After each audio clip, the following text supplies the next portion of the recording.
إن الحمد لله نحمده ونستعينه ونستغفره ونعوذ بالله من شرور أنفسنا ومن سيئات أعمالنا من يهده الله فلا مضل له ومن يضلل فلا هادي له وأشهد أن لا إله إلا الله وحده لا شريك له وأشهد أن محمدا عبده ورسوله يا أيها الذين آمنوا اتقوا الله حق تقاته ولا تموتن إلا وأنتم مسلمون يا أيها الناس اتقوا ربكم الذي خلقكم من نفس واحدة وخلق منها زوجها وبث منهما رجالا كثيرا ونساء واتقوا الله الذي تساءلون به والأرحام إن الله كان عليكم رقيبا يا أيها الذين آمنوا اتقوا الله وقولوا قولا سديدا يصلح لكم أعمالكم ويغفر لكم ذنوبكم ومن يطع الله ورسوله فقد فاز فوزا عظيما أما بعد وإن خير الكلام كلام الله وخير الهدي هدي محمد صلى الله عليه وسلم وإن شر الأمور محدثاتها وكل محدثة بدعة وكل بدعة ضلالة وكل ضلالة في النار أما بعد. Donc on commence aujourd'hui le cours numéro 60 dans la lecture du livre Al-Mulakhas fi Sharh Kitab al-Tawhid, le résumé du Sharh de Kitab al-Tawhid du Cheikh Salih al-Fawzan. Et on est arrivé aujourd'hui au chapitre 58 et le titre de ce chapitre c'est Babun an-Nahyu an Sabbir Rih, an-Nahyu an Sabbir Rih, c'est-à-dire le chapitre au sujet de l'interdiction d'insulter le vent. Et le Cheikh Mohammed ibn Abdul Wahhab il commence ce chapitre en mentionnant un hadith, et en fait dans ce chapitre il n'y a que ce hadith. C'est un hadith rapporté selon Ubay ibn Ka'b radiyallahu anhu qui dit أن رسول الله صلى الله عليه وسلم قال لا تسبوا الريح فإذا رأيتم ما تكرهون فقولوا اللهم إنا نسألك من خير هذه الريح وخير ما فيها وخير ما أمرت به ونعوذ بك من شر هذه الريح وشر ما فيها وشر ما أمرت به صححه الترمذي. Donc c'est un hadith qui est rapporté par l'imam al-Tirmidhi et qui a été authentifié par al-Tirmidhi. Et il est également dans la Musnad de l'imam Ahmad. Donc c'est rapporté selon Ubay ibn Ka'b que le messager d'Allah sallallahu alayhi wa sallam a dit: n'insultez pas le vent, et lorsque vous voyez ce que vous n'aimez pas ou ce qui vous déplaît, alors dites: ô Allah, nous te demandons le meilleur de ce vent et le meilleur de ce qu'il contient, et nous te demandons le bien de ce vent et le bien de ce qu'il contient et le bien de ce qu'il a été commandé ou ordonné, et nous cherchons refuge en toi contre le mal de ce vent et le mal de ce qu'il contient et le mal de ce qu'il a été ordonné. Et le Cheikh Al-Fawzan il explique l'occasion de ce chapitre dans Kitab al-Tawhid. Quelle raison on a placé ce chapitre dans Kitab al-Tawhid? Et le Cheikh il dit: munasabatu hadha al-bab li Kitab al-Tawhid an sabb ar-rih sabb limudabbiriha wa huwa Allah ta'ala لأنها تجري بأمره فسبها مخل للتوحيد.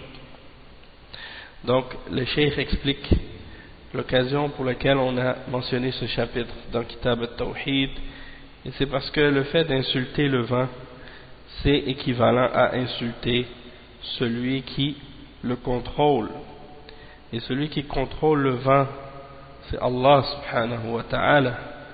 Et donc on sait tous que le vent il souffle selon l'ordre d'Allah et selon son commandement.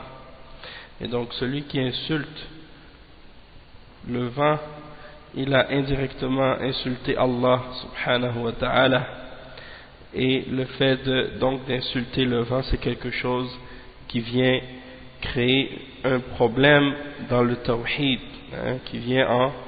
c'est quelque chose qui vient créer une défaillance dans notre tawhid. Donc le cheikh il explique ensuite, il dit Ubay huwa Ubay ibn Ka'b ibn Qays al-Ansari sayyid al-Qurra shahida al-Aqaba wa Badran wa al-Mashahid kullaha وقيل مات في خلافة عمر وقيل في خلافة عثمان سنة 30 هجريا رضي الله عنه. Donc, le cheikh il explique que Ubay ibn Ka'b, son nom c'est Ubay ibn Ka'b ibn Qays al-Ansari, Sayyid al-Qurra, donc c'est un des meilleurs parmi les récitateurs du Coran, un des plus savants.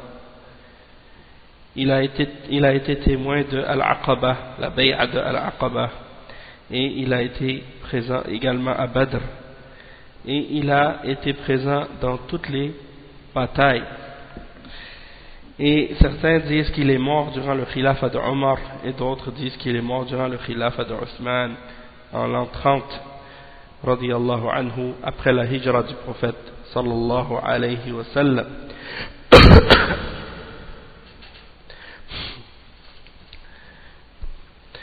Et donc le cheikh il dit ensuite la tasubbu rih, ça c'est qu'est-ce qui est mentionné dans le hadith, ay la tashtumuha wa la tal'anuha liluhuqi dararin bisababiha.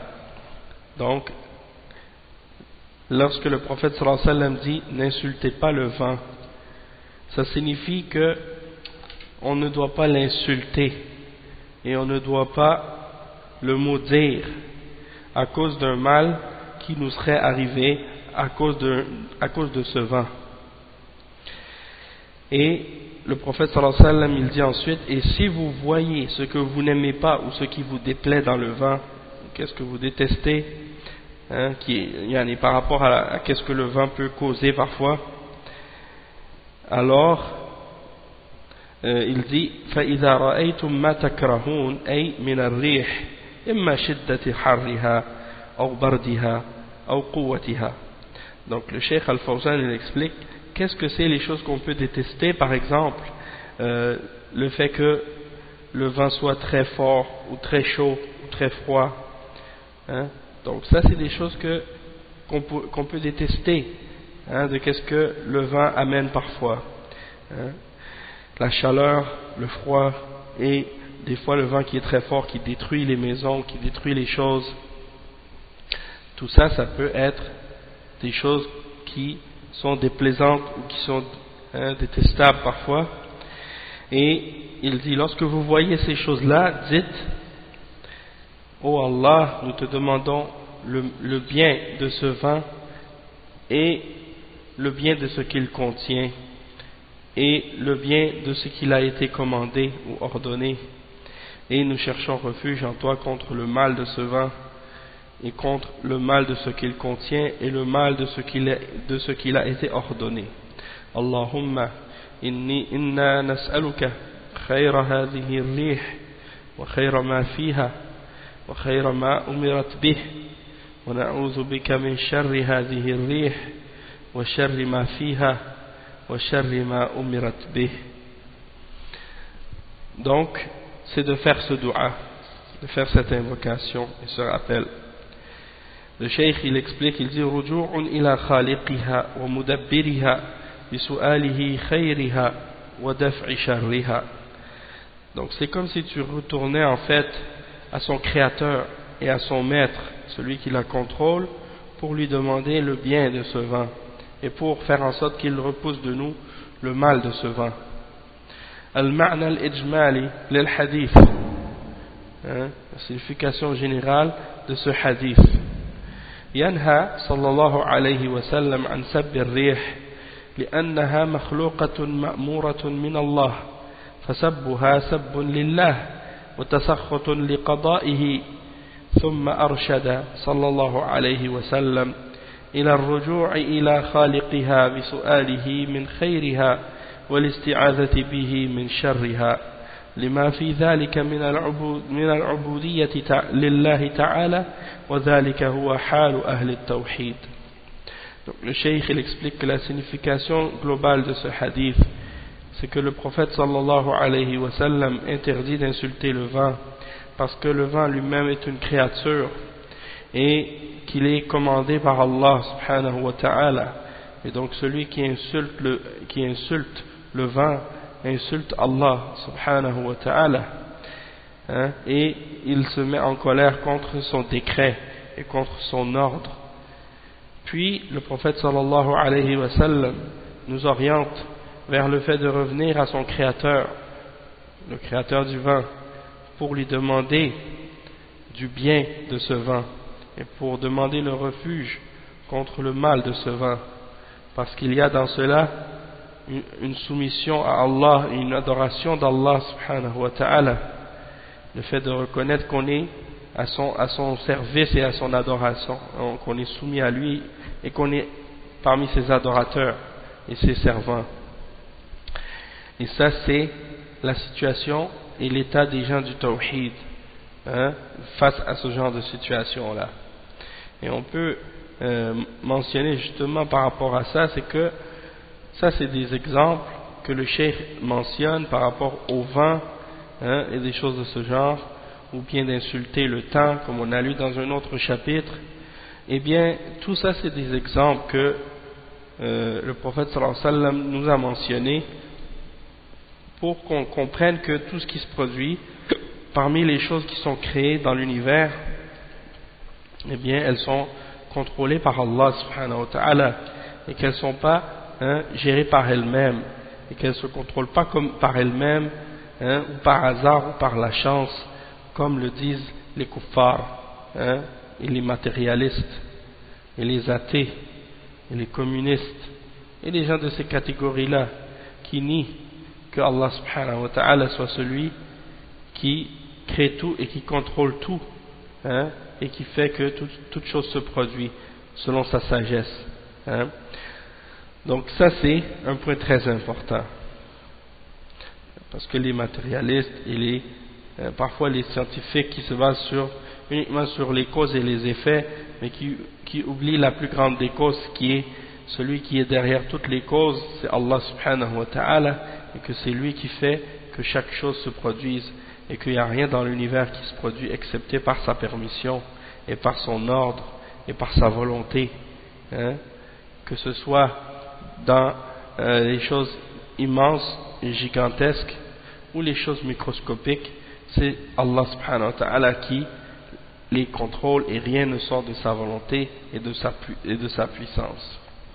Cheikh il dit munasabatul hadith lil bab أن فيه النهي عن سب الريح. Donc, pourquoi on mentionne ce hadith dans ce chapitre? C'est parce que ce hadith correspond avec le titre, puisqu'il interdit d'insulter le temps, le vent. Le cheikh il dit ensuite وما يستفاد من الحديث, les points qu'on peut tirer comme points bénéfiques de ce hadith.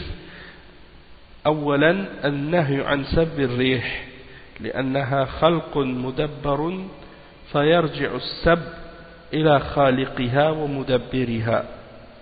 Donc premièrement, l'interdiction d'insulter le vent, parce que c'est une créature qui est gérée par Allah subhanahu wa ta'ala et contrôlée par Allah subhanahu wa ta'ala. Donc celui qui insulte le vent, il insulte son créateur, et il insulte également et indirectement celui qui le contrôle, qui est Allah subhanahu wa ta'ala. Deuxièmement, ثانيا الرجوع إلى الله والاستعاذة به من شر ما خلق. Donc deuxièmement, c'est le fait de retourner à Allah subhanahu wa ta'ala et le fait de chercher refuge en Allah subhanahu wa ta'ala contre le mal de ce qu'il a créé, et on voit ici en même temps la bonne manière et le bon comportement envers Allah subhanahu wa ta'ala, dans le fait que on ne lui attribue pas directement le mal, même si c'est Allah subhanahu wa ta'ala qui a tout créé dans l'univers, mais par politesse et par respect, on ne lui attribue pas directement le mal, puisque Allah subhanahu wa ta'ala n'a pas créé un mal parfait ou complet, même dans même le mal que Allah subhanahu wa ta'ala a créé, il a créé pour une raison qui est bien et pour une cause, pour un objectif qui est bon à la fin, qui est bon. Donc il n'y a pas de mal pur dans ce que Allah subhanahu wa ta'ala a créé, et c'est pour ça que le mal est attribué à sa création et non à lui, le mal de ce qu'il a créé, comme dans sourate يعني قل أعوذ برب الفلق من شر ما خلق قل أعوذ برب الفلق من شر ما خلق, contre le mal de ce qu'il a créé. Donc ça c'est un exemple. Ensuite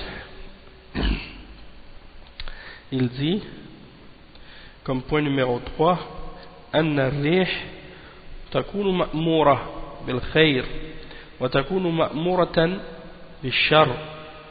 Donc que le vent il peut être ordonné de faire quelque chose de bien, comme il peut être ordonné de faire quelque chose de mal,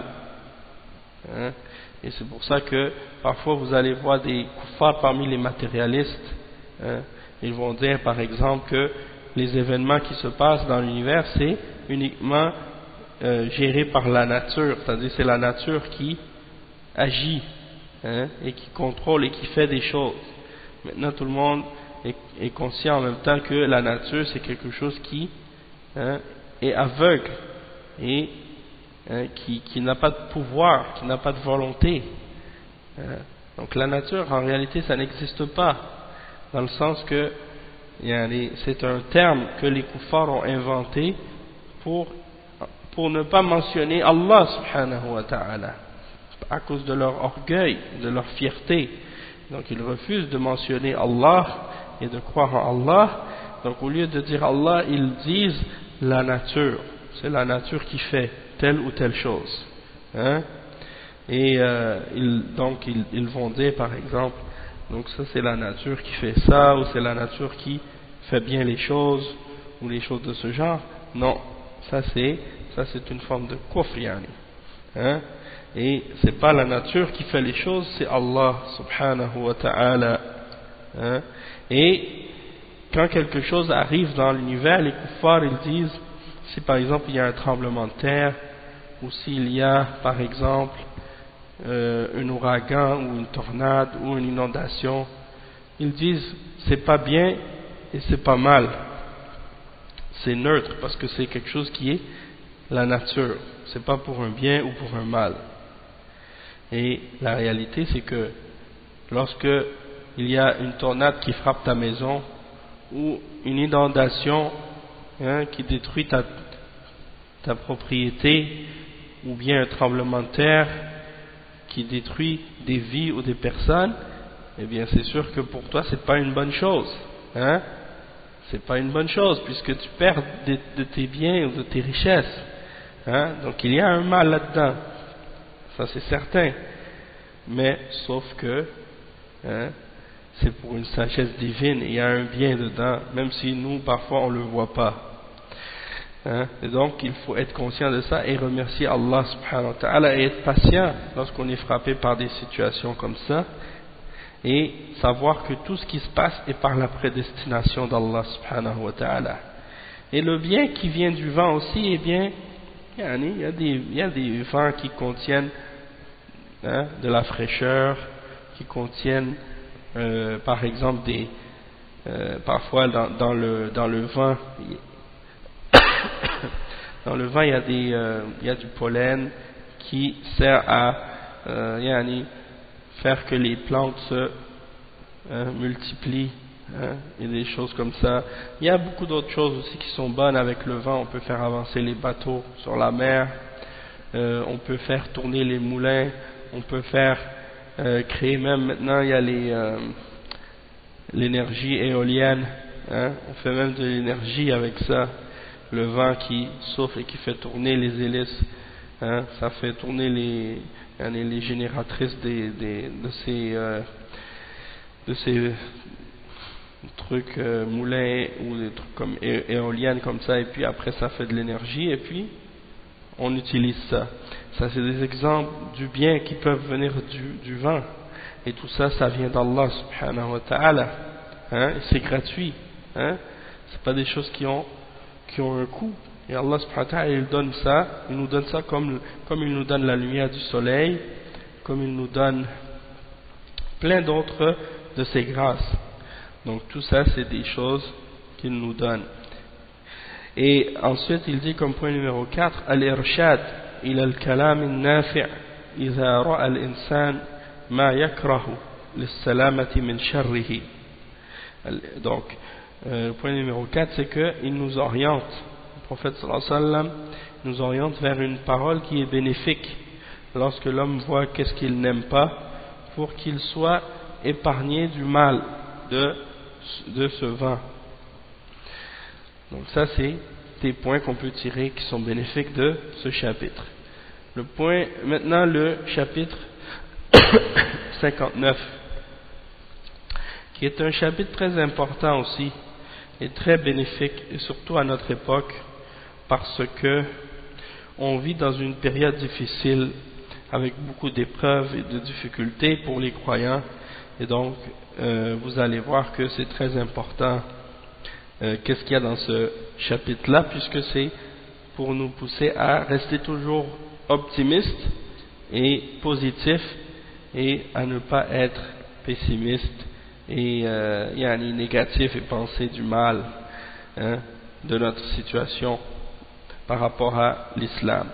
Donc le cheikh il dit dans ce chapitre ici, Babun qawlullahi ta'ala يظنون بالله غير الحق ظن الجاهلية يقولون هل لنا من الأمر من شيء قل إن الأمر كله لله.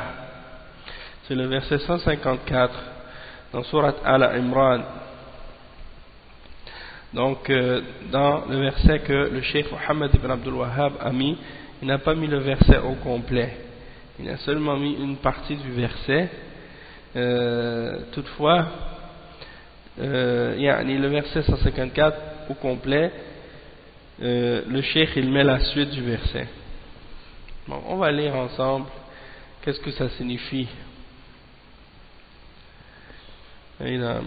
يظنون بالله غير الحق, ils avaient des pensées sur Allah non conformes à la vérité. ظن الجاهلية, des pensées dignes de l'époque de l'ignorance pré-islamique. يقولون هل لنا من الأمر من شيء, ils disent est-ce que nous avons une part dans cette affaire? قل إن الأمر كله لله, dit l'affaire tout entière est à Allah. La suite du verset que le cheikh mentionne ici, le verset 154, c'est يخفون في أنفسهم ما لا يبدون لك. Ils cachent en eux-mêmes ce qu'ils ne te révèlent pas.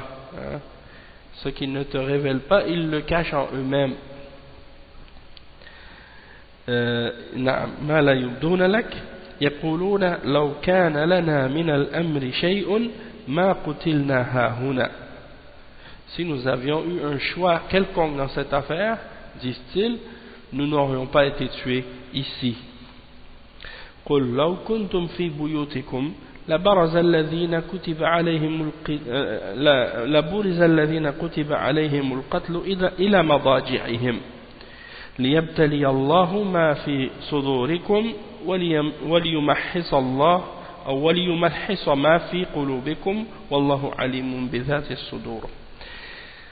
Donc la suite, ils disent, ce qu'ils ne te révèlent pas, ils le cachent en eux-mêmes. si nous avions eu un choix quelconque dans cette affaire, disent-ils, nous n'aurions pas été tués ici. Dit, hein, même si vous auriez été dans vos maisons, ceux pour qui la mort était décrétée seraient sortis pour l'endroit où la mort les attendait. Hein, ceci afin qu'Allah éprouve ce qu'il y a dans vos poitrines et qu'il purifie ce que vous avez dans vos cœurs, et Allah connaît ce qu'il y a dans les cœurs. Hein? Donc ça c'est le verset en question. Et on a vu ce verset-là déjà. Hein? On a vu ce verset-là déjà dans les chapitres précédents, dans les derniers cours qu'on a fait. C'était, si je me souviens bien, c'était le verset 154 encore, mais à propos de dire si, hein, là où, c'est le chapitre 57. Donc maintenant c'est le même chapitre, sauf que on va toucher à d'autres points par rapport à ce verset-là. Le cheikh il dit munasabatu hadha al-bab li kitab at-tawhid. التنبيه على أن حسن الظن بالله من واجبات التوحيد وأن سوء الظن بالله ينافي التوحيد. Donc ce chapitre c'est pour nous faire savoir que de penser du bien d'Allah fait partie des obligations du tawhid, et que de penser du mal d'Allah est quelque chose qui est en opposition avec le tawhid. Naam, donc ça c'est le but. Maintenant je vais juste lire un petit passage du Sharh du Kitab al-Tawhid de Cheikh Salih al-Sheikh qui s'intitule Kifayatul Mustazid bi Sharh Kitab al-Tawhid. Donc il dit dans ce chapitre-là quelque chose qui est très bénéfique. Donc j'ai voulu comme rajouter ça comme clarification et explication de ce qui est dit dans ce chapitre-là. Il dit مناسبة هذا الباب لكتاب التوحيد أن الله جل وعلا موصوف بصفات الكمال وله جل وعلا أفعال الحكمة وأفعال العدل وأفعال الرحمة والبر، فهو سبحانه كامل في أسمائه كامل في صفاته كامل في ربوبيته ومن كماله في ربوبيته وفي أسمائه وصفاته أنه لا يفعل الشيء إلا لحكمة بالغة.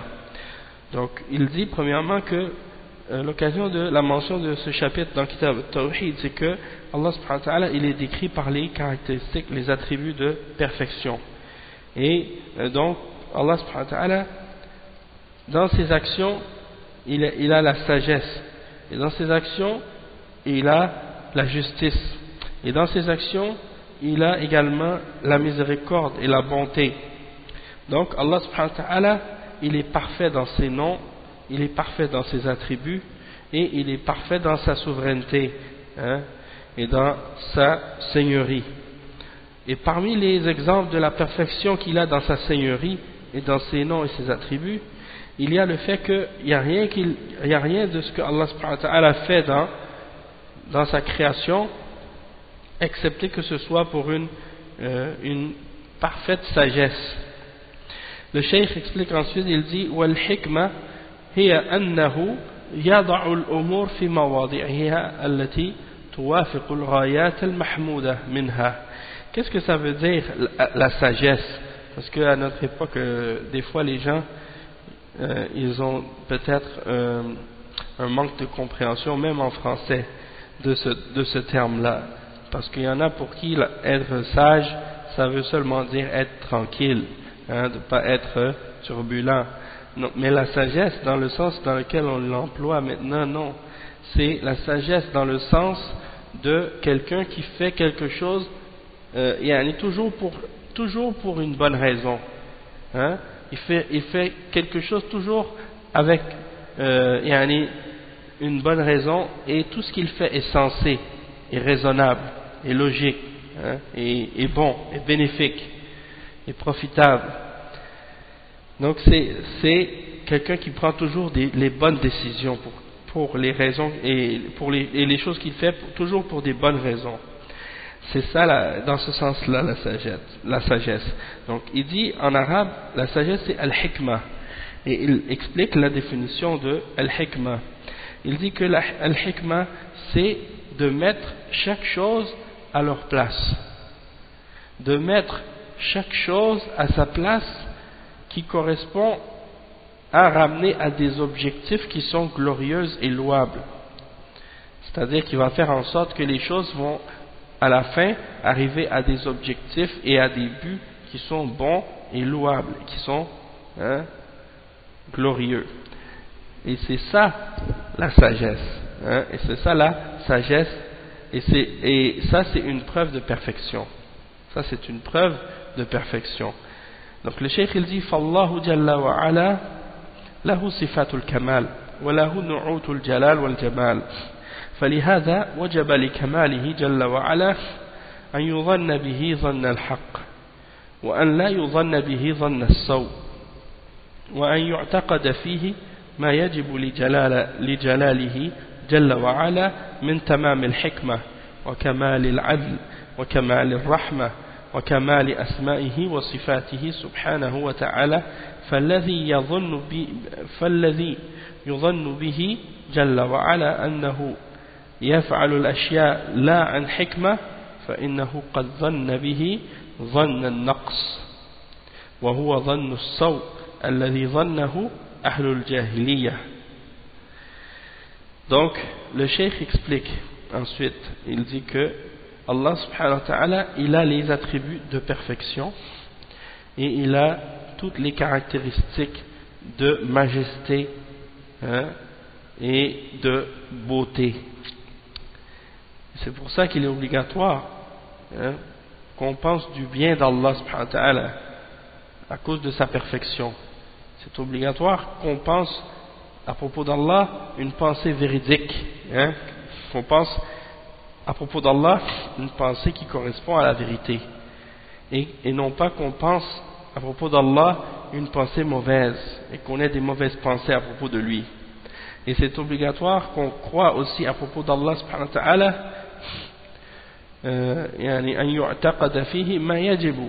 donc on doit croire en ce qui revient à Allah subhanahu wa ta'ala de façon obligatoire, du fait qu'il a la majesté, et qu'il est majestueux et qu'il est avec une sagesse parfaite et complète, et qu'il est avec la justice parfaite, et qu'il est également celui qui détient la miséricorde et qui est le miséricordieux, et que sa miséricorde est parfaite.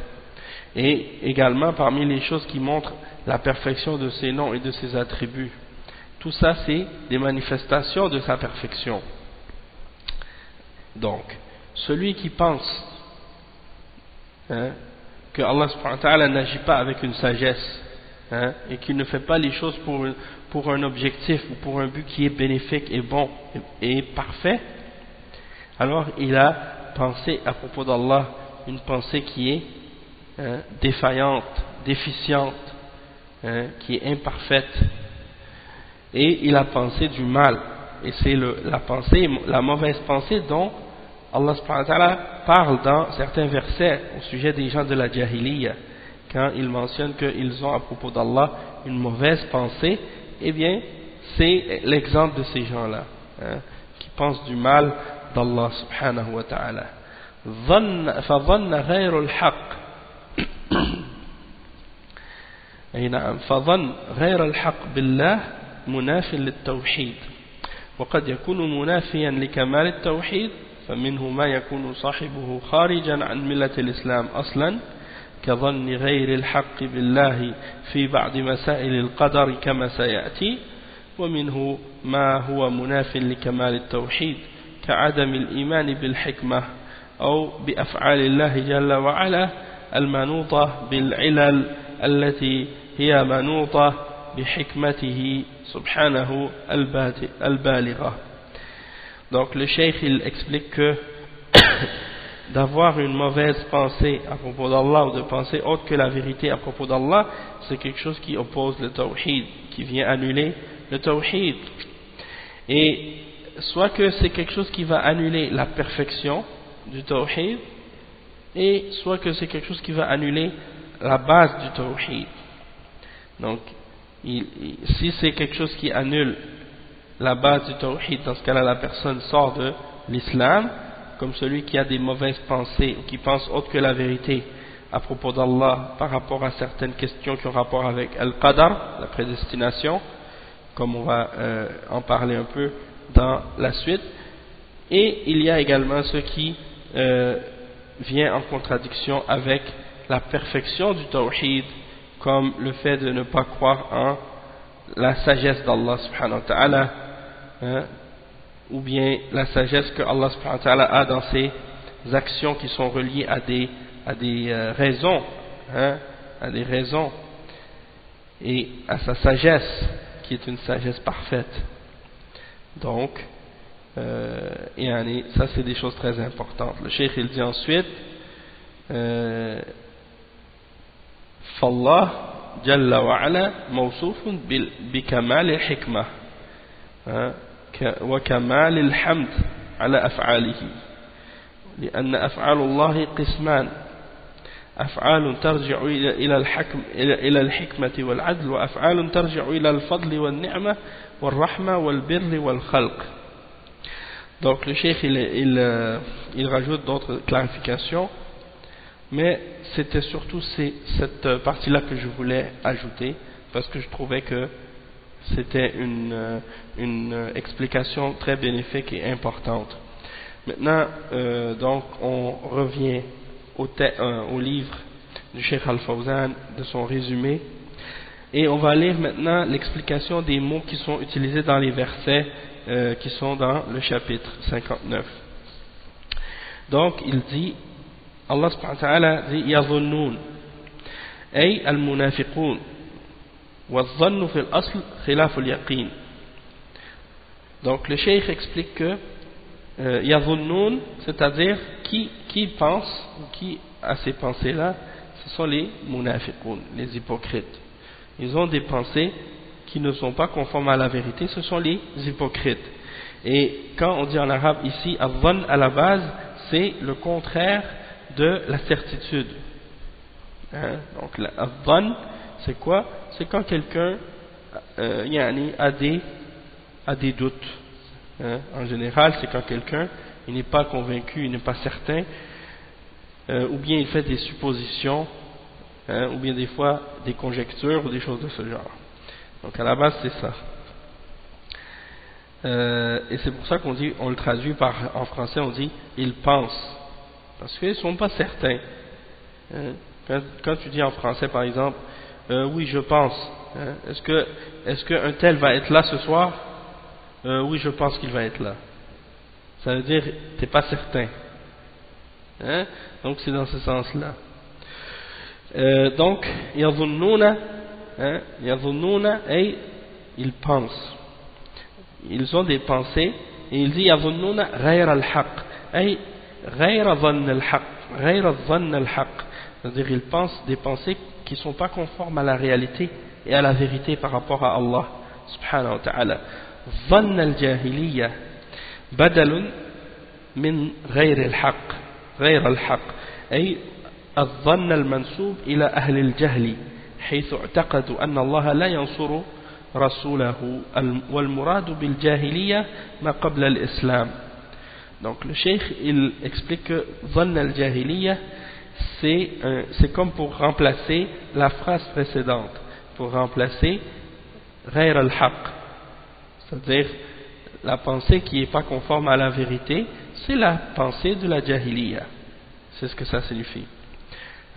Donc c'est qu'est-ce qu'on appelle en arabe badal, ça vient remplacer une autre partie de la phrase et ça joue le même rôle dans cette phrase là. Donc yadhunnuna ghayra al-haq, c'est comme si on disait yadhunnuna dhanna al-jahiliya, c'est comme si un pourrait prendre la place de l'autre, c'est pour ça qu'on l'appelle badal en arabe, badalun min ghayr al-haq. Donc ça veut dire que cette pensée qu'ils ont, c'est une pensée qu'on attribue aux gens de la jahiliya, parce qu'ils croyaient, les gens de la jahiliya, c'est-à-dire les gens avant l'islam, ils croyaient que Allah n'allait pas donner le secours et la victoire à son messager, et que l'islam n'allait pas avoir le dessus et la victoire. Yaquluna badal min yadhunnun. Donc encore une fois ici il y a c'est comme yaqulun qui peut être substitué à yadhunnun. C'est-à-dire les hypocrites disent hal lana min al-amri min shay. Est-ce que nous avons quelque chose dans cette affaire? Est-ce que nous avons une part dans cette affaire? استفهام بمعنى النفي أي ما لنا من النصر والظفر نصيب قط أو قد منعنا من تدبير أنفسنا فلم يبق لنا من الأمر شيء. Donc la signification de cette parole ici, le cheikh il dit que c'est une question dans le sens, ça c'est une des deux interprétations. C'est une question dans le sens de la négation, en voulant dire que on n'a aucune part en ce qui concerne la victoire et le fait d'avoir le dessus et la victoire, on n'a aucune part là-dedans du tout. On n'a aucune affaire là-dedans, aucune décision là-dedans. Et ça c'est la première interprétation. La deuxième, il dit ou bien que ça signifie que nous avons été interdits de gérer par nous-mêmes cette question-là et de faire quoi que ce soit, de prendre quelques décisions là-dedans. Et donc il ne nous reste aucune autre part dans cette affaire ou dans cette décision. C'est-à-dire qu'est-ce qui est relié avec la bataille de Uhud. On parle toujours de la bataille de Uhud comme on a parlé dans le cours pour le chapitre 59 à propos de Si. Et là il dit ensuite قل إن الأمر كله لله أي ليس لكم ولا لغيركم من الأمر شيء بل الأمر كله لله فهو الذي لا راد لما شاءه وأراده. Dit l'affaire toute entière est à Allah. L'affaire toute entière est à Allah, c'est-à-dire ce n'est ni cette affaire-là elle ne revient ni à vous ni à autre que vous. Elle revient uniquement à Allah subhanahu wa ta'ala. يخفون في أنفسهم ما لا يبدون لك. Ils cachent en eux-mêmes ce qu'ils ne vous divulguent pas, ils le cachent en eux-mêmes. Ce qu'ils ne divulguent pas, ils le cachent en eux-mêmes. Qu'est-ce que ça veut dire? Le cheikh il dit ay min al-inkar wa at-takdhib.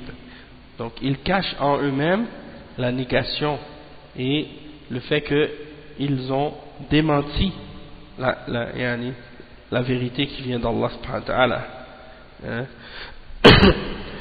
ما لا يبدون لك أي غير الذي يظهرون لك من الإيمان وطلب الاسترشاد.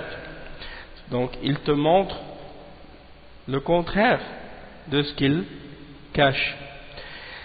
Et qu'est-ce qu'il montre? C'est quoi? C'est il montre la foi et il montre qu'il cherche à s'orienter et à être guidé. Et bien entendu c'est le contraire puisque dans leur cœur ils ne croient pas. Et les autres choses qui sont mentionnées dans le verset on l'a expliqué dans le chapitre 57. Le cheikh explique le sens général de ce verset. Il dit يخبر تعالى عن ما حصل من المنافقين يوم أحد أنهم ظنوا بالله الظن الباطل وأنه لا ينصر رسوله وأن أمره سيضمحل وأن الأمر لو كان إليهم وكان الرسول صلى الله عليه وسلم وأصحابه تبعا لهم يسمعون منهم لما أصابهم القتل ولكن النصر والظفر لهم ولكان النصر والظفر لهم فأكذبهم الله عز وجل في هذا الظن وبين أنه لا يكون ولا يحدث إلا لا يكون ولا يحدث إلا ما سبق به قضاؤه وقدره وجرى به كتابه السابق وأنه لا راد لقضائه. Donc le cheikh explique le sens de ce verset. Il dit que Allah subhanahu wa ta'ala nous informe de ce qui est arrivé de la part des hypocrites le jour de Uhud, et qu'ils ont pensé à propos d'Allah une pensée fausse, que Allah ne va pas donner la victoire à son messager et que sa religion va être anéantie, va disparaître, et que si le commandement était à eux et si c'était eux qui devaient décider, eh bien et que les messagers et que le messager sallallahu alayhi wa sallam ainsi que les compagnons les suivaient et les écoutaient, eh bien ils n'auraient pas été tués. Ceux qui ont été tués n'auraient pas été tués et ils auraient eu la victoire,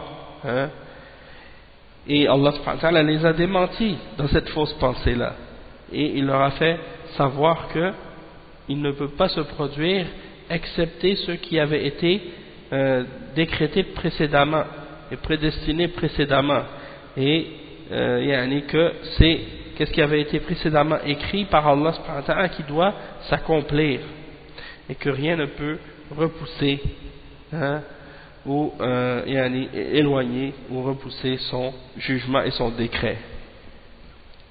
Donc ça c'est un point très important à comprendre, le fait de croire en la sagesse divine et de croire que Allah subhanahu wa ta'ala, quand il y a quelque chose qui arrive, même si ça nous déplaît ou même si on trouve que c'est dur, eh bien ça fait partie de sa sagesse, comme la défaite de la bataille de Uhud. Peut-être qu'en apparence ça pouvait paraître comme étant quelque chose de mauvais ou quelque chose de difficile ou de dur pour les croyants, mais il y a eu là-dedans par la suite des conséquences très bénéfiques et des leçons très importantes pour les croyants, pour élever leur foi et pour les mettre à l'épreuve justement. Et donc tout ça, ça fait partie des sagesses d'Allah subhanahu wa ta'ala, et donc et pour éprouver et pour distinguer entre les croyants et les hypocrites. Si les croyants étaient toujours gagnants, et qu'ils n'avaient jamais perdu aucune bataille, eh bien il n'y aurait plus d'épreuves, il n'y aurait plus de tests pour les croyants, et on ne pourrait pas distinguer entre les croyants et les munafiqines. Tout le monde allait dire ça y est, les musulmans ils gagnent tout le temps. Donc c'est un test pour les kuffars, c'est un test pour les munafiqines, c'est un test pour les mu'minines, c'est un test pour tout le monde. Et en même temps c'est un rappel aussi, ce chapitre, un rappel pour nous à notre époque, puisqu'on vit dans le monde actuellement tellement de difficultés par rapport à l'islam de la part des kuffars, que certains parfois parmi les musulmans ils se laissent décourager, tu vois, et ils vont commencer à dire par exemple, ah mais ça y est, l'islam va jamais avoir le dessus, les musulmans vont toujours rester humiliés, toujours faibles, toujours divisés, toujours des problèmes, Allah subhanahu wa ta'ala va pas nous donner la victoire jamais, et ainsi de suite. Et ça c'est contraire à sa promesse, c'est-à-dire c'est contraire à la promesse d'Allah subhanahu wa ta'ala. Donc celui qui pense comme ça, c'est parce que il a des mauvaises pensées à propos d'Allah, et il nie la sagesse divine, parce que la sagesse divine implique que les croyants aient le dessus sur les non-croyants, et que la victoire à la fin soit pour les mu'minines. Donc et c'est pas seulement dans l'au-delà, dans cette vie d'ici-bas et dans l'au-delà. Donc ça c'est quelque chose qui est très important de comprendre, surtout à notre époque, vis-à-vis du fait que nous on voit que maintenant on a beaucoup d'épreuves, beaucoup de difficultés, beaucoup de problèmes, et qu'on est faible. Certains parmi les munafiqines maintenant, ils se permettent de dire ou de faire des choses que si les musulmans étaient forts, ils n'oseraient même pas le faire. Mais c'est justement une des sagesses d'Allah subhanahu wa ta'ala pour les démasquer, et faire paraître qui sont les vrais mu'minines. Donc ça c'est un exemple. Ensuite le cheikh il dit ma yustafadu min al-aya, qu'est-ce qu'on peut tirer comme points bénéfiques de ce verset. أولا أن من ظن أن الله يديل الباطل على الحق إدالة مستمرة يضمحل معها الحق إضمحلالا لا يقوم بعده فقد ظن بالله غير الحق ظن الجاهلية. Donc c'est comme qu'est-ce que j'ai mentionné tout à l'heure, que celui qui pense d'Allah subhanahu wa ta'ala qu'il va laisser la fausseté être au-dessus et avoir le dessus sur la vérité, et que ça va être quelque chose qui va rester de façon permanente, et que la vérité va disparaître complètement, et qu'elle ne va pas se relever par la suite pour avoir le dessus sur le faux, eh bien celui qui pense comme ça, il a pensé à propos d'Allah une pensée qui contredit la vérité. Et c'est une pensée de la jahiliya. C'est une pensée de la jahiliya. Ensuite, il dit comme point numéro 2, ثانيا إثبات الحكمة فيما يجريه الله من ظهور الباطل أحيانا. Donc c'est deuxièmement de faire établir la sagesse d'Allah subhanahu wa ta'ala dans ce qu'il permet de se produire parfois, du fait que certaines fois il donne il permet que le faux ait le dessus sur la vérité parfois. Comme j'ai expliqué tout à l'heure, il y a une sagesse là-dedans, puisque comme je disais, si les croyants étaient toujours sur le dessus et avaient toujours la victoire et qu'ils n'avaient jamais de défaite et qu'ils étaient toujours les plus forts et les puissants et que les kuffars étaient toujours faibles et humiliés et qu'ils perdaient à chaque fois, eh bien tout le monde verrait, tout le monde voudrait être avec les mu'minines, tout le monde voudrait être avec les vainqueurs. Personne ne veut être avec les perdants, personne ne veut perdre. Donc maintenant c'est ça le test, c'est ça l'épreuve.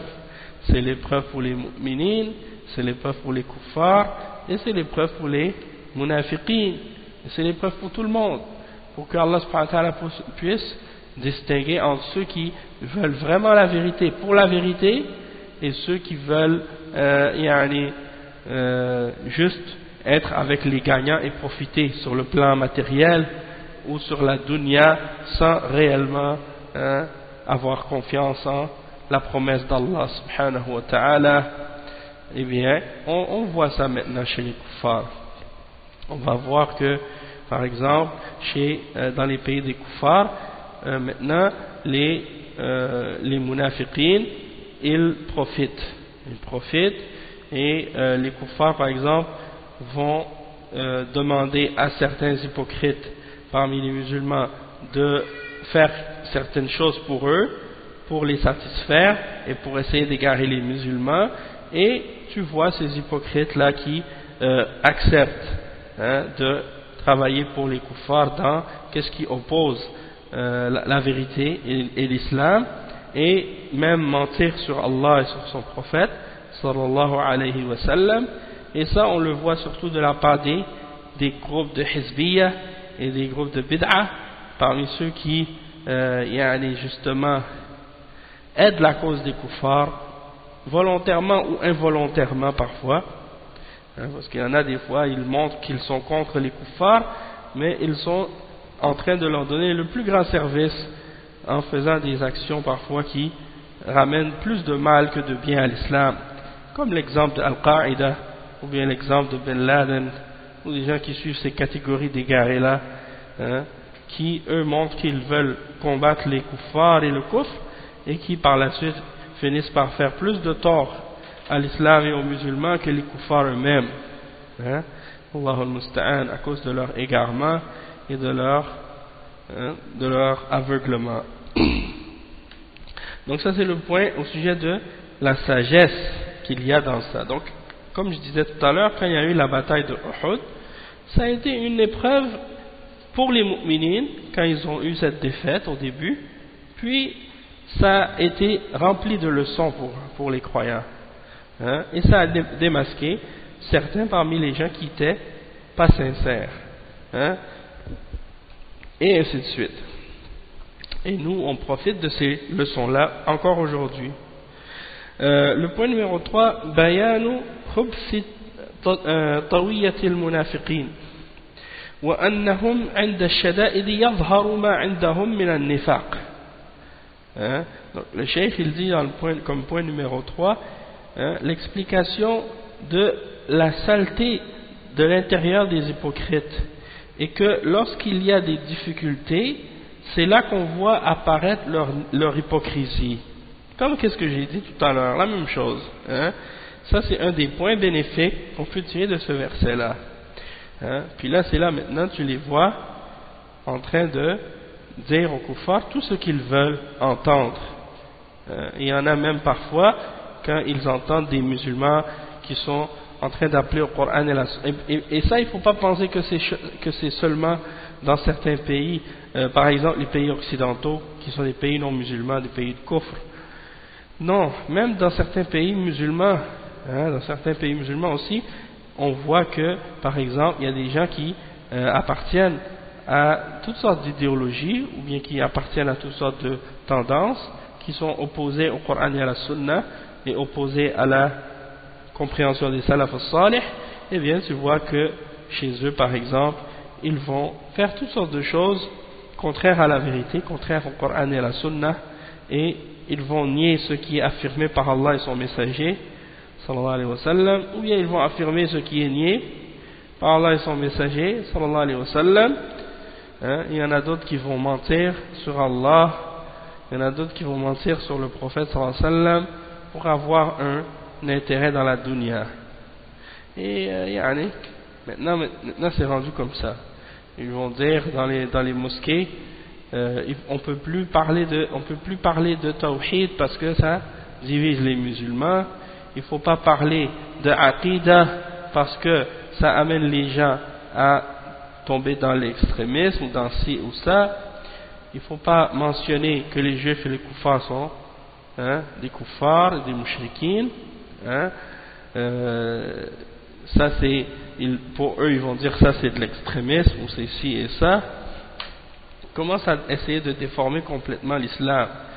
Ils essaient de dire des choses fausses, que l'islam c'est la démocratie c'est Ashura, et qu'il faut être démocrate, il faut être ci et ça, la laïcité ça oppose pas l'islam. Des exemples, ça c'est des exemples que tu vois dans les paroles des munafiqin à notre époque.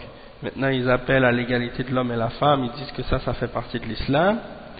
Ils vont commencer, même certains d'entre eux ils commencent même à dire que l'islam n'est pas contre l'homosexualité, et des choses de ce genre. Donc on entend de la part des munafiqin à notre époque toutes sortes de mensonges, et les kuffars encouragent ces gens-là, bien entendu. Le cheikh il dit ensuite wa isbatul qada'i wal qadar, l'affirmation de la prédestination et du décret divin. Le point numéro 5, wujubu tanzihillah amma la yaliqu bihi subhanahu wa ta'ala. Donc il est obligatoire de purifier Allah subhanahu wa ta'ala de ce qui ne lui convient pas comme imperfection ou comme faiblesse ou comme défaut ou ainsi de suite. Et le point numéro 6, wujubu husni dhanni billah, l'obligation d'avoir une bonne pensée à propos d'Allah subhanahu wa ta'ala. Donc ça fait partie des choses qui ont rapport avec le premier verset. Ensuite, le cheikh il mentionne le deuxième verset. Le cheikh Muhammad ibn Abdul Wahhab il cite le deuxième verset qui est un verset tiré de Surat Al-Fath. Et dans ce verset là, c'est le verset 6 en particulier,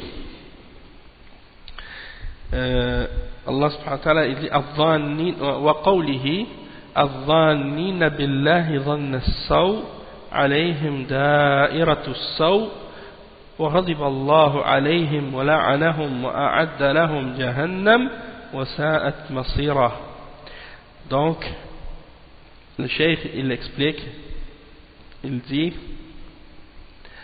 le verset 6 dans Surat Al-Fath, ليعذب الله المنافقين والمنافقات والمشركين والمشركات الظانين بالله ظن السوء عليهم دائرة السوء وغضب الله عليهم ولعنهم وأعد لهم جهنم وساءت مصيرا. Ça veut dire afin que Allah les châtie les hypocrites hommes et femmes et les mushrikines hommes et femmes qui pensent du mal d'Allah, hein, et qu'un mauvais sort retombe sur eux, donc ils pensent du mal d'Allah, que le mal retombe sur eux, et Allah est courroucé contre eux, c'est-à-dire il est en colère contre eux, et il les a maudits, et il a préparé l'enfer pour eux, et quelle mauvaise destination. Donc ça c'est le verset qui est mentionné ensuite. Et ce verset là, le cheikh il explique, il dit الظانين أي المسيئين الظن بالله من المنافقين والمنافقات, c'est-à-dire ceux qui pensent du mal d'Allah parmi les hypocrites hommes et femmes. ظن السوء بفتح السين وضمها أي ظن الأمر السوء وهو أن لا ينصر رسوله والمؤمنين. Donc la mauvaise pensée, hein, الظنين بالله ظن السوء, la mauvaise pensée ou la pensée qui pense du mal. C'est quoi le mal en question qu'il pense à propos d'Allah? C'est que Allah ne va pas donner la victoire à son messager et aux mu'minoun. Ça s'applique pas juste à l'époque du prophète sallallahu alayhi wa sallam, ça s'applique même jusqu'à toutes les époques. Lorsque les mu'minoun, hein, défendent la religion d'Allah, Allah subhanahu wa ta'ala a promis qu'ils vont leur donner la victoire. Inna Allah, Allah subhanahu wa ta'ala, il dit wala yansuranna Allahu man yansuruh. Allah va donner certes la victoire à ceux qui défendent sa cause et qui donnent la victoire à sa cause. In tansurullaha yansurkum. Si vous donnez la victoire à Allah et si vous défendez la cause d'Allah, Allah va vous donner la victoire, mais à condition que on fasse les causes et qu'on travaille. Donc ça c'est une promesse d'Allah, et celui qui pense que ça y est c'est fini, les croyants ils vont toujours être dans la faiblesse, dans l'humiliation, dans la pauvreté, dans l'ignorance, dans le mal, hein, dans le retard, et qu'ils ne vont jamais reprendre le dessus sur les kuffars, et que c'est fini maintenant, on va toujours être en arrière de tout le monde, et qu'on ne va jamais relever la tête.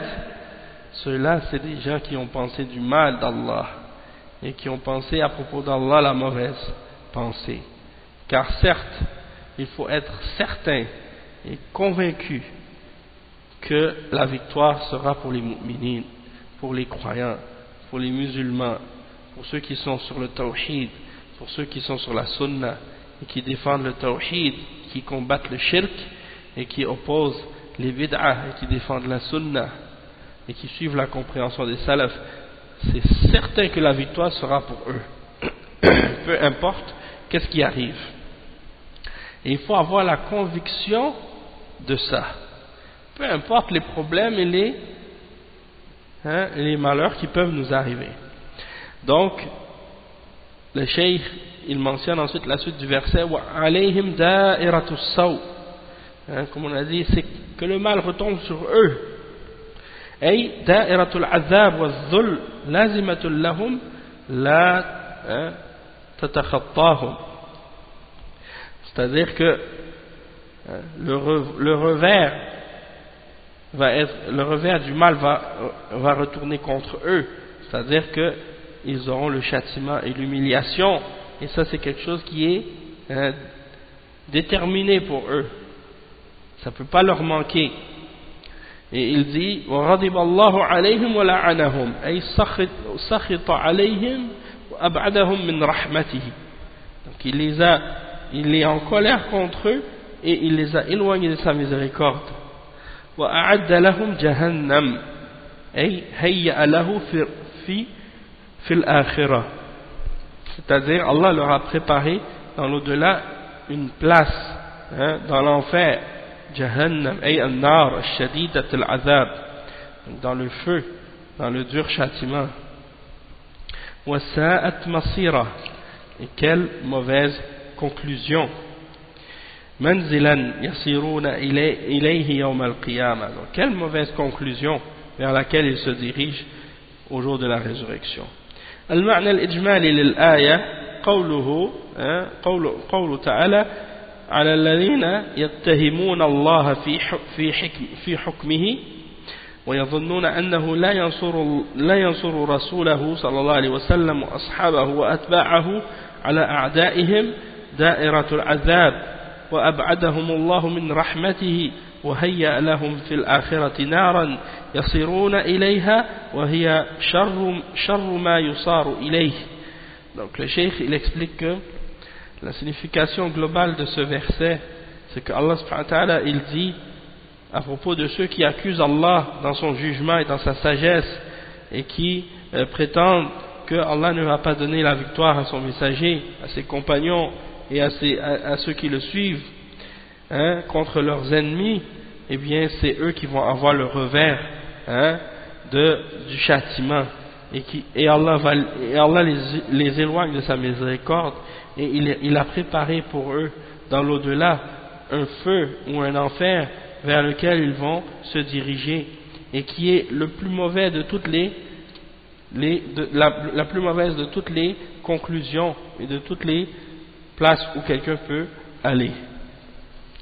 Munasabatul aya lil bab. Pour quelle occasion on mentionne ce verset dans ce chapitre? أن فيها أن من ظن أن الله لا ينصر حزبه على أعدائه فقد ظن به ظن السوء. Donc celui qui pense, pourquoi on mentionne ce verset dans ce chapitre? C'est parce qu'il y a dans ce verset la mention du fait que celui qui pense que Allah ne va pas venir au secours de son parti et de ses alliés contre ses ennemis, alors il a pensé à propos d'Allah des pensées qui sont mauvaises. يستفاد من الآية أولا التحذير من سوء الظن بالله ووجوب حسن الظن به. Premièrement, l'avertissement contre le fait de penser du mal à propos d'Allah et l'obligation de penser du bien de lui. ثانيا أن من ظن أن الله لا ينصر رسوله ودينه فقد ظن به ظن السوء. Celui qui pense que Allah ne va pas donner la victoire à son messager et à sa religion, alors il a pensé du mal d'Allah. Et le point numéro 3, wasfullahi bi annahu yaghdabu ala a'da'ihi wa yal'anuhum. Le point numéro 3, la description d'Allah subhanahu wa ta'ala du fait qu'il se met en colère contre ses ennemis et qu'il les maudit. Donc ça fait partie des attributs.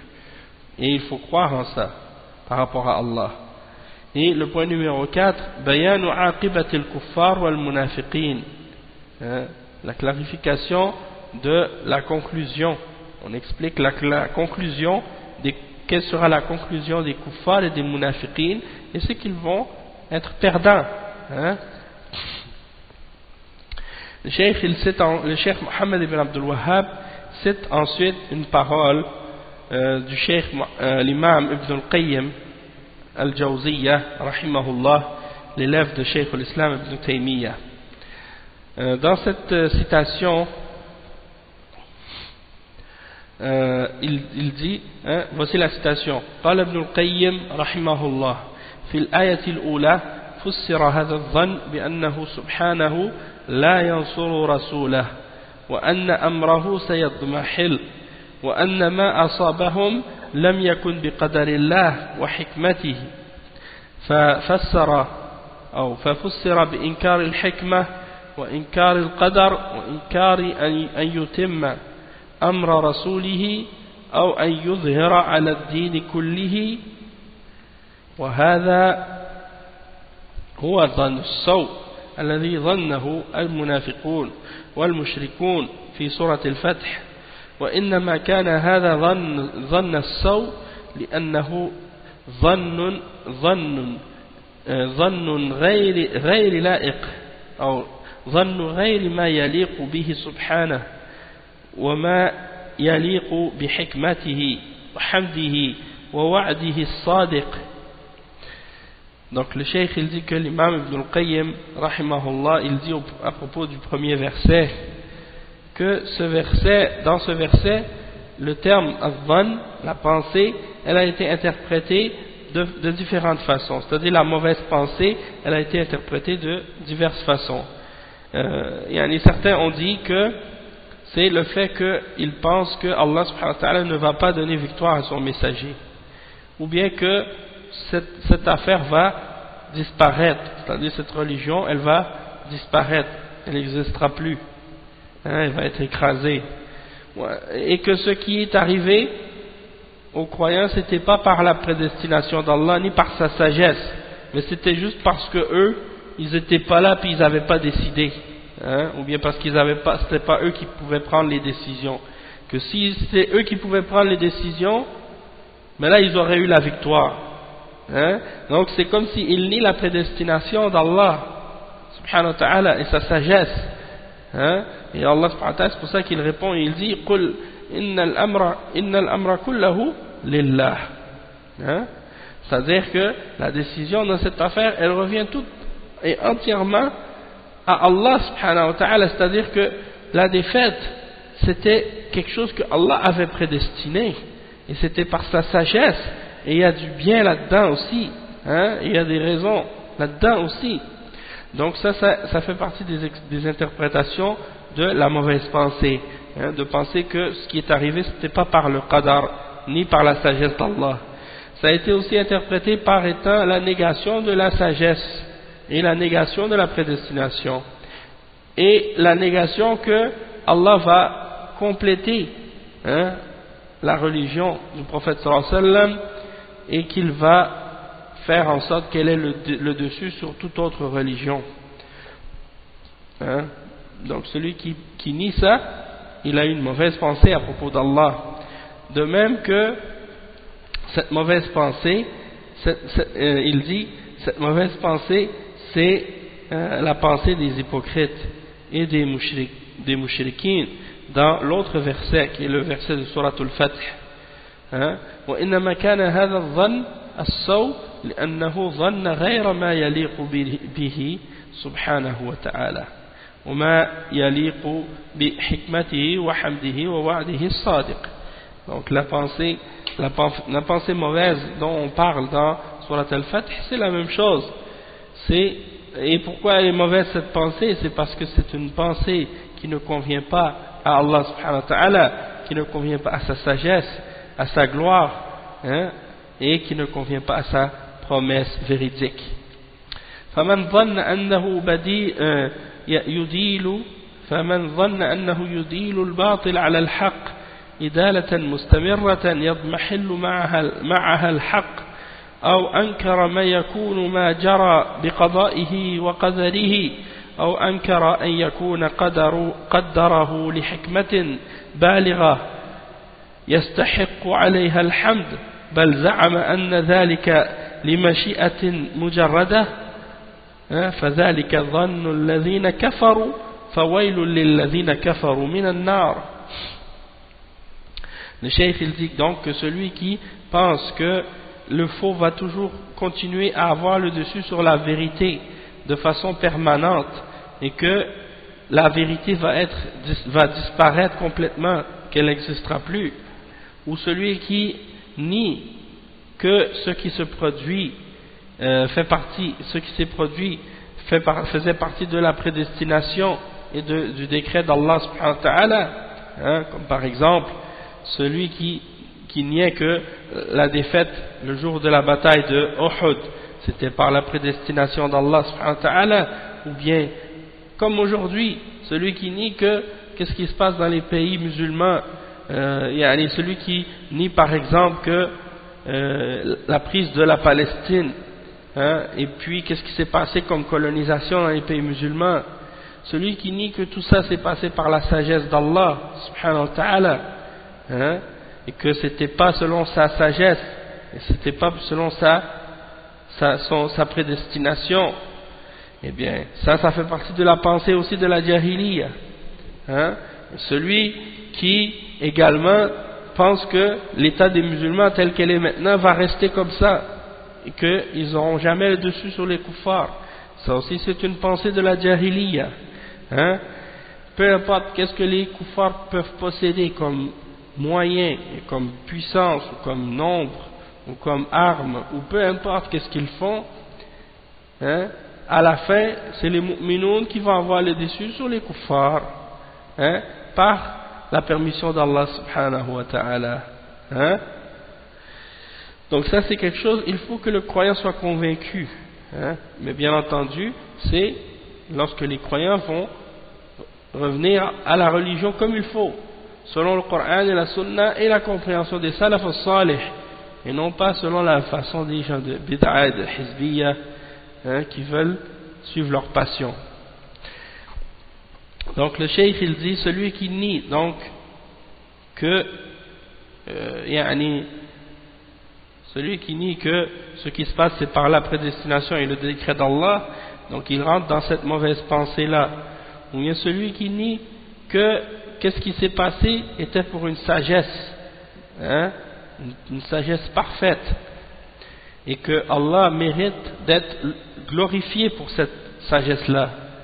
Donc celui qui nie cette sagesse d'Allah, il fait partie de ceux qui ont pensé à propos d'Allah des mauvaises pensées. Et celui qui pense que Allah subhanahu wa ta'ala faisait les choses uniquement par sa volonté et que ce n'était pas relié à sa sagesse, hein, donc ça c'est la pensée des kuffars, parce qu'il y en a comme ça qui pensent parmi les gens de bid'a, parmi les gens de bid'a, parmi les mu'tazila ou bien parmi les asha'ira et d'autres. Ils s'imaginent que Allah il fait pas quelque chose pour une sagesse, hein? Il dit non, il fait pas pour une sagesse. S'il fait quelque chose, il fait juste parce qu'il veut, même si c'est pas relié à une sagesse, hein? Et ça c'est bien entendu c'est une pensée de la jahiliya. Et il dit il mentionne le verset 27 dans Surat Sad, ذلك ظن الذين كفروا فويل للذين كفروا من النار. Voici la pensée de ceux qui ont mécru, alors malheur à ceux qui ont mécru, hein, de l'enfer. Le Cheikh Ibn al-Qayyim al-Jawziyya dit ensuite, وأكثر الناس يظنون بالله ظن السوء فيما يختص بهم وفيما يفعله بغيرهم ولا يسلم من ذلك إلا من عرف الله وأسماءه وصفاته وموجب حكمته وحمده وموجب حكمته وحمده ووعده الصادق. Donc il dit la plupart des gens pensent des pensées mauvaises à propos d'Allah dans ce qui les concerne eux particulièrement, et dans ce que et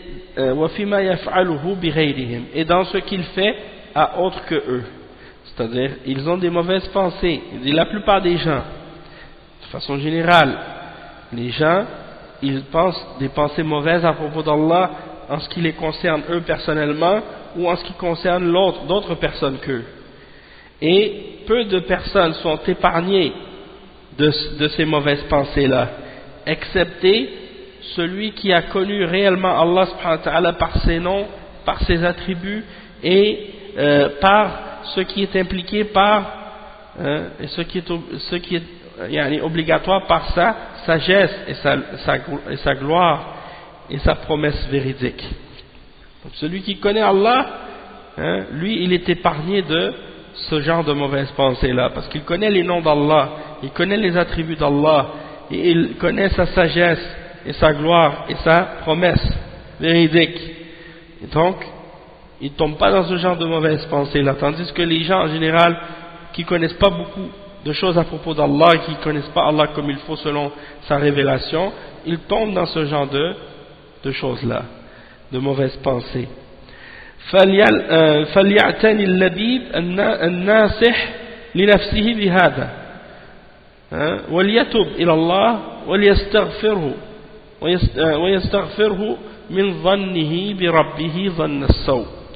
Donc que la personne qui est raisonnable, qui est sincère envers elle-même, elles prennent ça en considération et qu'elles se repentent à Allah et qu'elles demandent à Allah le pardon pour avoir eu ces mauvaises pensées-là à propos de son Seigneur. ولو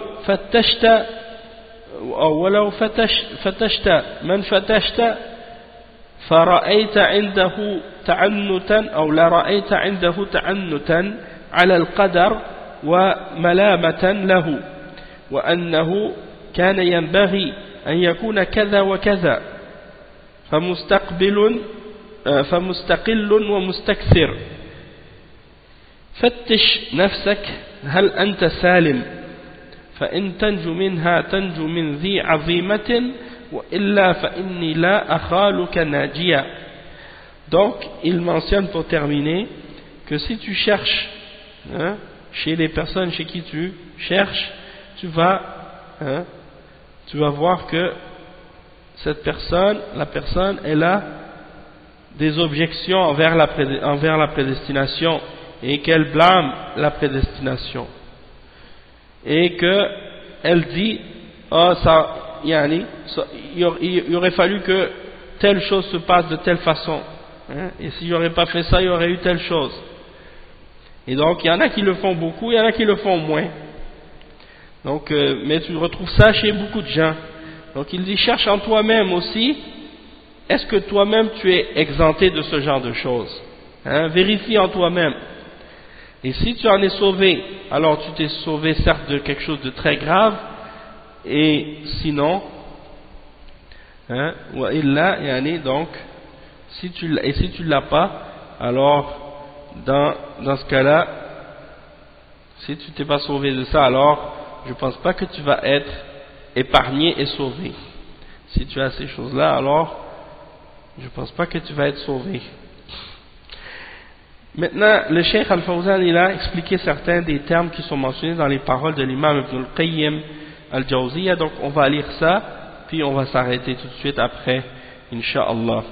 Donc l'imam Ibn al-Qayyim, le Cheikh, il dit قال ابن القيم في زاد المعاد في الكلام على ما تضمنته وقعة أحد ومناسبة ذكر كلامه هنا توضيح معنى الآية الكريمة. Donc ici, il dit, l'imam Ibn al-Qayyim, il a expliqué ces paroles-là dans Zadul Ma'ad, dans son livre Zadul Ma'ad, lorsqu'il a parlé de ce que comprend la bataille de Uhud comme leçon et comme élément bénéfique. Et il explique le verset en question qu'on a expliqué dans ce chapitre, et c'est à cette occasion-là qu'il en parle. Il dit فسر هذا الظن أي المذكور في قوله تعالى يظنون بالله غير الحق, le verset 154 dans Al-Imran. Donc quand il dit فسر هذا الظن, cette pensée elle a été interprétée de différentes façons. C'est le verset 154 dans Surat Al-Imran, lorsqu'il mentionne la pensée à propos d'Allah qui est contraire à la vérité. سيضمحل أي يذهب ويتلاشى حتى لا يبقى له أثر والإضمحلال ذهاب الشيء. Donc سيضمحل والإضمحلال, ça veut dire le fait que cette chose-là va disparaître et il va rester aucune trace. Donc al-idmihlal en arabe, ça veut dire de disparaître. Et ففسر هذا الظن بثلاثة تفاسير. Donc الظن, la mauvaise pensée, la pensée de la jahiliya, elle a été interprétée de trois façons. Premièrement, inkarul hikmah, donc la négation de la sagesse divine. أي أن ما أجراه في وقعة أحد لم يكن لحكمة بالغة وهي التي أشار إليها بقوله تعالى ليبتلي الله ما في صدوركم وليمحص ما في قلوبكم والله عليم بذات الصدور. Donc la sagesse, la négation de la sagesse, ils ont dit on a perdu dans la bataille de Uhud, c'est parce que c'est pas nous qui avons décidé, le commandement n'était pas entre nos mains, et c'est pour ça qu'on a perdu. Hein? C'était pas à cause de la sagesse d'Allah. Et le cheikh il explique que au contraire, non, c'était à cause de la sagesse d'Allah subhanahu wa ta'ala, et il le mentionne dans le verset 154. Allah subhanahu wa ta'ala lui-même dit, c'est pour que Allah éprouve vos cœurs, vos poitrines, hein, le contenu de vos poitrines, et pour qu'il et pour qu'il teste ce qu'il y a dans vos cœurs. Et Allah est certes connaissant de ce que contiennent vos cœurs. Donc c'était pour vous éprouver, hein, et pour faire sortir qu'est-ce qui est dans vos cœurs. Et c'est ça c'était une des sagesses de cette défaite. Hein. Et il y a aussi la deuxième interprétation de cette mauvaise pensée, c'est quoi? Inkarul qadar. C'est-à-dire, le cheikh il dit, ay annahum law ata'una lam yakhruju wa ma qutilu. لم يخرجوا وما قتلوا ولم يخرجوا ما قتلوا أنهم لو أطاعونا ولم يخرجوا ما قتلوا. Donc ils nient la prédestination parce qu'ils disent s'ils nous avaient obéi et qu'ils n'étaient pas sortis, ils n'auraient pas été tués. Donc ça veut dire qu'ils nient la prédestination. Ils nient que leur mort avait été écrite 50 000 ans avant la création des cieux et de la terre. Et que cette chose-là a été écrite, et que ce que Allah veut, c'est ce qui se produit, et ce qu'il ne veut pas, c'est ce qui ne se produit pas. Donc ça c'est un exemple ici. Ça c'est la deuxième interprétation de cette mauvaise pensée. Et la troisième, c'est inkaru an yutimma amru rasulihi haythu dhannu anna al-mushrikina lamma zaharu tilka as-sa'a annaha al-fasila wa anna al-islam qad bada ahluhu. Donc ça c'est la troisième mauvaise pensée à propos d'Allah, c'est de penser que du moment qu'ils avaient eu cette défaite là, que c'était fini pour les musulmans, hein, et qu'ils n'allaient jamais plus, hein, avoir qu'ils n'allaient plus jamais avoir de victoire dans l'avenir, et que les kuffars avaient maintenant réussi à prendre le dessus, puis que c'était la bataille finale tranchante entre les kuffars et les mushrikines, et que l'islam maintenant ça y est, les musulmans allaient être éliminés complètement. Donc ça c'était leur mauvaise pensée à propos d'Allah. Et ces trois interprétations là sont trois interprétations qui nous aident à comprendre le verset. Ensuite le cheikh dit wa fi surat al-fath ay adh-dhann alladhi dhakarahu Allah 'an al-munafiqin wal-mushrikin fi surat al-fath في قوله تعالى الظنين بالله ظن السوء. Il dit dans Surat Al-Fath que dans Al-Dhann qui est mentionné au sujet des hypocrites et des mouchriquins dans Surat Al-Fath, c'est dans la parole Al-Dhannina billahi dhanna as-saw. Donc il dit que dans ce verset là la signification ou l'interprétation de la mauvaise pensée, c'est quoi? أن يديل الكفار أن يديل الباطل أن يجعل له الدولة أن يجعل له الدولة والغلبة.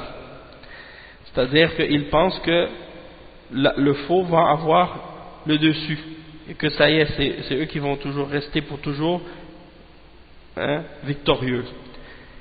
Aussi c'est التعنت على القدر أي اعتراضا وافتراضا عليه, c'est-à-dire de faire des objections face au qadar, de faire des objections face au qadar et de s'objecter et de faire de dire si et des objections comme ça. فمستقل ومستكثر أي من الاعتراض على القدر, c'est-à-dire que parmi les gens qui ont des objections contre la prédestination, il y en a qui en ont plus, il y en a qui en ont moins, mais la plupart des gens ils ont cette mauvaise caractéristique là malheureusement. Et ensuite il dit فَإِن تَنْجُوا مِنْهَا, donc il explique la parole de la poésie. فَإِن تَنْجُوا مِنْهَا, du vers فإن تنجو منها أي من هذه الخصلة تنجو من ذي عظيمة أي من أمر ذي مصيبة عظيمة أي نعم وإلا فإني لا أخالك بكسر الهمزة أي أظنك ناجيا من الاعتراض على القدر. Donc si tu es sauvé de cette caractéristique, c'est-à-dire de blâmer le qadar, alors tu t'es sauvé d'une chose très grande, très grave, un grand malheur. Mais si tu n'en as pas été sauvé, alors je ne pense pas que tu en seras sauvé, c'est-à-dire de faire des objections contre le qadar. Donc on vient de terminer ici le chapitre en question, et donc on va s'arrêter pour aujourd'hui. La semaine prochaine, la fin de semaine prochaine, il n'y aura pas de cours, ici parce que je serai en Europe. Donc je pars pour la Belgique durant la semaine. Donc je vais être en Europe pour 3 semaines. Inch'Allah, en Belgique et dans quelques villes en France aussi, dans l'est et dans le nord-est de la France. Donc, barakallahu fikum wa jazakumullahu khairan. Assalamu alaikum wa rahmatullahi wa barakatuh. Subhanakallahu wa bihamdika ashhadu an la ilaha illa anta astaghfiruka wa atubu ilayk. Wa sallallahu wa sallam ala nabiyyina Muhammad wa ala alihi wa sahbihi ajma'in. Assalamu alaikum wa rahmatullahi wa barakatuh.